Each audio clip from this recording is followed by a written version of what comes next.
નમસ્કાર વિદ્યાર્થી મિત્રો, આજે આપણે ધોરણ 10 માં સમાજ વિજ્ઞાનના જે નવો પ્રકરણ છે એ છે 19નું પ્રકરણ, જે છે માનવ વિકાસ. બરાબર છે. આજે નવો પ્રકરણ આપણે શરૂ કરી રહ્યા છીએ અને એ છે 19નો જે પાઠ છે એ છે માનવ વિકાસ. એના વિશે આપણે આજે અભ્યાસ કરી રહ્યા છીએ.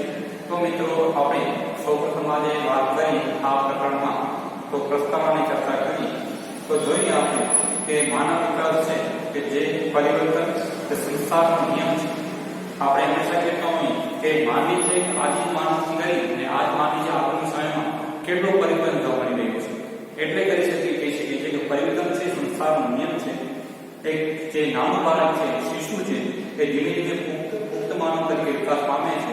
જે માનવ આદિમાનવ બરાબર માનવ છે એ આદિમાનવ અવસ્થામાંથી અત્યારની જટિલ સમાજ વ્યવસ્થા રૂપે વિકસિત થયો છે.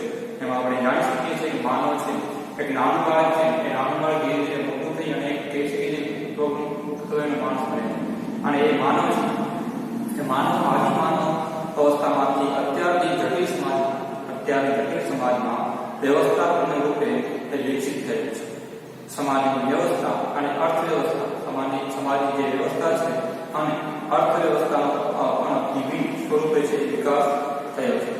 આર્થિક ઉત્પાદન અને કહી શકીએ છીએ વપરાશ. મિત્રો, વાત કરીએ તો આર્થિક ઉત્પાદન અને વપરાશ આવક જાવક નફા નુકસાન હિસાબ કહી શકીએ મિત્રો કે આર્થિક ઉત્પાદન અને વપરાશ આવક જાવક અને નફાખોરનો હિસાબ માંડવા માટે શરૂ થયેલું અર્થશાસ્ત્ર છેલ્લા 60-70 વર્ષથી શરૂ થયેલો અર્થશાસ્ત્ર છેલ્લા 60-70 વર્ષથી ભૌતિક સુખાકારી અને માનવ વિકાસ માટે શસ્ત્ર બનવાનું છે. આજે માનવ વિકાસ માટે સ્પેસિફિક શસ્ત્ર બન્યું છે. કારણ કે આર્થિક ઉત્પાદન અને વપરાશ કોઈ પણ ઉપયોગની રીતે આવક જાવક અને નફાખોર હિસાબ માંડવા માટે કહી શકીએ છીએ કે શરૂ થયેલું અર્થશાસ્ત્ર છેલ્લા 60-70 વર્ષ દરમિયાન ભૌતિક સુખાકારી અને માનવ વિકાસ માટે એક મહત્વનું શસ્ત્ર બનવા માંડ્યું છે. વિશ્વના અનેક દેશોના લોકોના જીવન ગુણવત્તાનો તફાવત જોવા મળે છે. આ જોઈ શકીએ છીએ કે વિશ્વના અને તે કહી શકીએ વિશ્વના લોકોના જીવન ગુણવત્તામાં તફાવત છે એ જોવા મળી રહી છે. બે દેશો વચ્ચે નહીં પણ દેશની બે વિસ્તારો છે, બે દેશો વચ્ચે નહીં પણ દેશની બે વિસ્તારો વચ્ચે પણ તફાવત છે એ જોવા મળી રહ્યો છે. જીવનની ગુણવત્તાનો સુધારવા માટે કહી શકીએ મિત્રો કે માનવ જીવનની ગુણવત્તા સુધારવા માટે અન્ન બરાબર જીવન ગુજારવા માટે ખોરાક અન્ન વસ્ત્ર અને આવાસ બરાબર કહી શકીએ છીએ કે રોટી કપડા और મકાન. આપણે એવું કહી શકીએ બરાબર. આપણે એવું કહેવા આવે છે કે જીવનની ગુણવત્તા સુધારવા માટે અહીંયા આપવામાં આવે છે કે અન્ન વસ્ત્ર અને આવાસ. આપણે એવું કહી શકીએ કે શું કહી શકીએ છીએ કે રોટી કપડા और મકાન બરાબર. એટલે કે જીવનની ગુણવત્તા સુધારવા માટે અન્ન વસ્ત્ર અને આવાસ જે મૂળભૂત જરૂરિયાતો છે એ મૂળભૂત જરૂરિયાતો છે એ છે પાયાની જરૂરિયાતો છે એ સંતોષવી જરૂરી છે. હવે આજે એ પરિસ્થિતિ જરૂરી છે રોટી કપડા और મકાન. આજે જો આ સામાન્ય ચીજો વ્યક્તિને સારી રીતે મળી શકે તો કહી શકીએ છીએ ગુણવત્તામાં સુધારો કરી શકે. મિત્રો, આજે આ સમસ્યા છે એ બધું જોવા મળી રહી છે. આગળ વધીએ તો વાત કરીએ તો કે અન્ન વસ્ત્ર અને આવાસ જે મૂળભૂત જરૂરિયાતો છે સંતોષવી. ત્યાર પછી આપણે વાત કરી શકીએ કે શિક્ષણ, સ્વાસ્થ્ય, મનોરંજન વગેરે જરૂરિયાતો છે ઊભી થાય છે. આ પ્રકરણમાં આપણે મિત્રો વાત કરશું કે માનવ વિકાસ એટલે શું અને માનવ વિકાસમાં ભારતની સ્થિતિ શું છે એ વગેરે બાબતો છે આપણે અભ્યાસ છે. આપણે આ જે 19નું પ્રકરણ છે માનવ વિકાસ તેનો આપણે અભ્યાસ કરી રહ્યા છીએ. તો મિત્રો, આજે સૌપ્રથમ વાત કરી તો માનવ વિકાસમાં આપણે વિશે વાત કરી તો માનવ વિકાસનો છે કે આ શબ્દનો ઉપયોગ છે કે પ્રસાર માધ્યમ કોણ તો પ્રસાર માધ્યમો, રાજકીય નેતા, વિવિધ સંસ્થાઓ અને સરકારો છે અવારનવાર કરતી હોય છે. માનવ વિકાસનો જે કહી શકીએ છીએ કે પ્રસાર માધ્યમ મીડિયાઓ છે. બીજો કે રાજકીય નેતાઓ રાજકીય નેતાઓ છે એ ઉપયોગ કરી રહ્યા છે. વિવિધ સંસ્થાઓ અને સરકારો છે અવારનવાર એનો ઉપયોગ કરી રહી છે. માનવ વિકાસ શબ્દ સમૂહ માનવની ક્ષમતાનું વિસ્તરણ, પસંદગીનો વ્યાપ, સ્વતંત્રતાનો વિકાસ, માનવ અધિકારનો અમલ રૂપે વપરાતો હોય છે.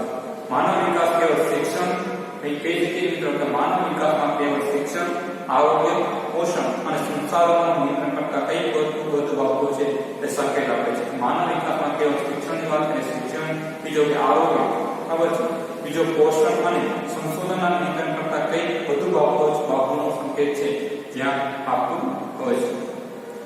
તો અહીંયા વાત કરીએ કે યુએનડીપી દ્વારા કહી શકીએ છીએ કે યુએનડીપી દ્વારા જે માનવ વિકાસના છે તેની મહત્વની વ્યાખ્યા જે આપવામાં આવી છે. તો માનવ વિકાસ એ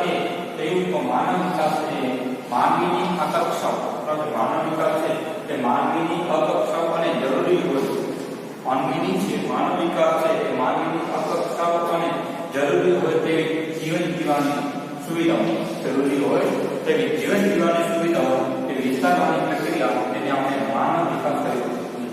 માનવ વિકાસ એ માનવીની આકાંક્ષાઓ અને જરૂરી હોય તેવી જીવન જીવવાની સુવિધાઓ, માનવીને જરૂરી હોય તેવી પાયાની કહી શકીએ જીવન જીવવાની સુવિધાઓ વિસ્તારવાની પ્રક્રિયા છે.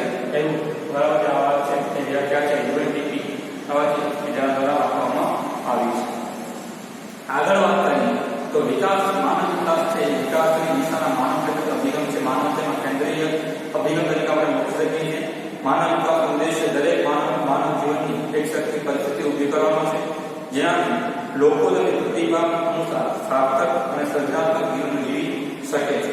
શરૂઆતમાં માત્ર આર્થિક વિકાસે માનવ વિકાસ તરીકે માપવામાં આવતો હતો. શરૂઆતમાં વાત કરી જ્યારે ત્યારે કહી શકે છે કે માનવ વિકાસ છે એ આર્થિક વિકાસ નહીં, માનવ વિકાસ છે એ માપવામાં આવતો હતો.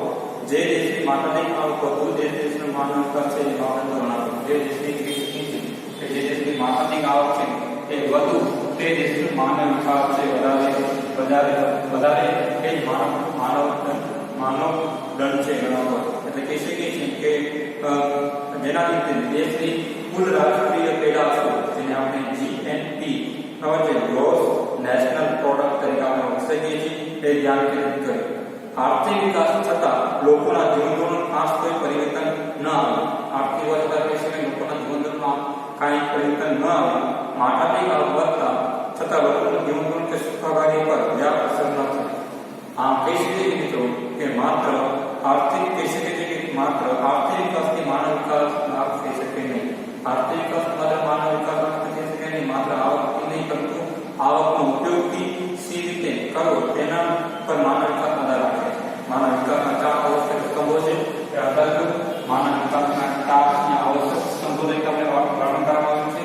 જેમાં વાત કરીએ તો સમાનતા, દરેક વ્યક્તિને સમાનતા અધિકાર સમાનતા આપવી જોઈએ.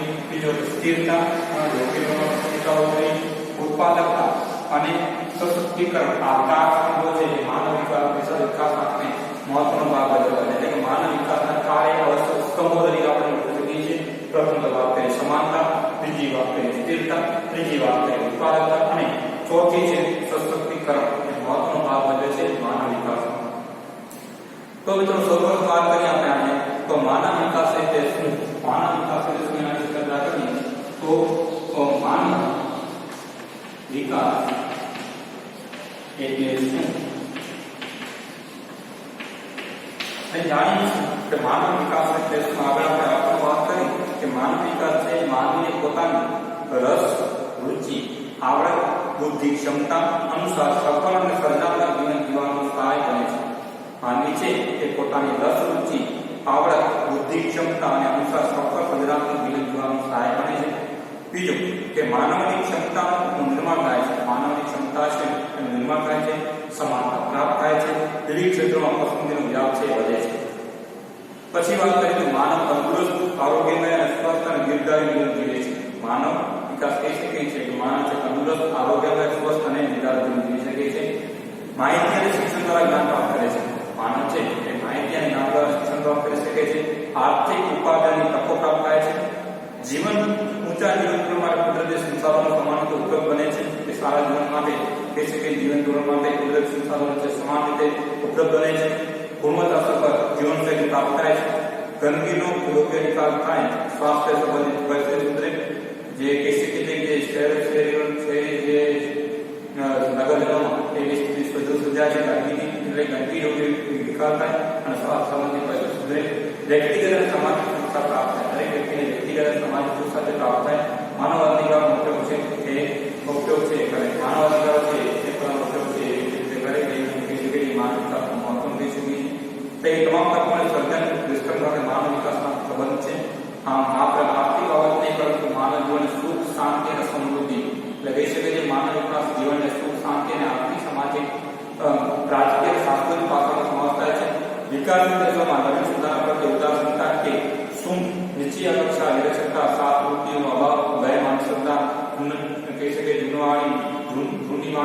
માણસ જૂની પુરાણી રૂઢિઓ રિવાજો ઉપરાંત ભૌતિક અને કુદરતી સંસાધનો પૂરતા ઉપયોગ વગેરે રીતે આર્થિક વિકાસ અને સામાજિક વિકાસ છે કહી શકીએ છીએ કે ટાર્ગેટ્સના માનવી છે એ માનવ વિકાસ કહી શકીએ માનવ વિકાસ તો સામાજિક જો પરિસ્થિતિ આપણે જો એ આર્થિક વિકાસ જો સારી રીતે કરવો હોય તો સૌપ્રથમ આપણે કહી શકીએ કે વિકાસ દેશો છે બરાબર ભારત છે એ વિકાસનો દેશ છે અને વિકાસ કરી રહ્યા છે કહી શકીએ વિકાસ દેશોમાં નવી સુધાર કરતો ઉદાસનતા દૃષ્ટિ કે પછી નીચી અપેક્ષાઓ બરાબર છે માનસિકતા નીચી હોવી જોઈએ એવું ન હોવું જોઈએ બીજો નિરક્ષરતા સાક્ષરતામાં ઓછું હોય છે સાફનો અભાવ જોવા મળે છે ભય અને અંધશ્રદ્ધામાં વિશ્વાસ રાખે છે બીજો કે દુનિયાવાળી માણસ જૂની પુરાણી રૂઢિઓ અપનાવે છે રિવાજો કુરિવાજો છે એ અપનાવતો છે કહી શકીએ કે એ પણ કહી શકીએ કે આર્થિક વિકાસ અને સામાજિક વિકાસ સંસ્થાનું જે કહી શકીએ કે પરિબળ છે કે ત્યાં ત્રણ પરિબળ છે એ સમજી શકે છે મિત્રો આજે આપણે ચર્ચા કરી કે માનવ વિકાસ પુસ્તકની ચર્ચા કરી માનવ વિકાસનો અર્થ વિશે વાત કરી